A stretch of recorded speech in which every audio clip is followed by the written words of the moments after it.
Alors, vous vous baladez à Rueil-Malmaison dans les Hauts-de-Seine depuis ce matin pour Europe 1. On vous a entendu tout à l'heure depuis une école. Et là, on vous retrouve au bureau de vote principal où vous avez croisé une cinquantaine de votants. Oui, et la première d'entre elles, c'est Paulette, 82 ans, devant la mairie à 7h50, pièce d'identité et carte d'électeur à la main. Son bulletin était dans l'urne, peu après 8h. Humbert, Paulette, Huguette.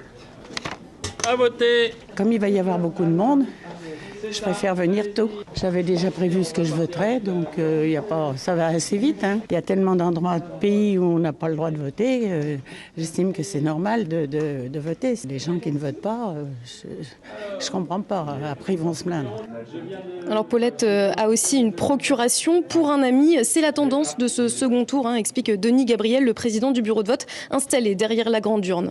Sur ce bureau, on a environ 93 procurations, ce qui est plus que la dernière fois. Alors la dernière fois, on en avait environ 15 de moins. Et 900 électeurs, donc on espère qu'ils vont venir petit à petit.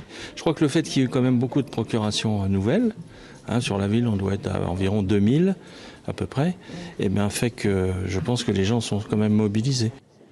Pour l'instant, l'affluence est un peu plus faible que lors du premier tour sur la première demi-heure. En tout cas, explique le président, il cherche encore des scrutateurs pour dépouiller ce soir, alors que de nombreux électeurs ici partent en vacances dans la journée. Merci Caroline Baudry en direct de Rueil-Malmaison ce matin pour Europe 1.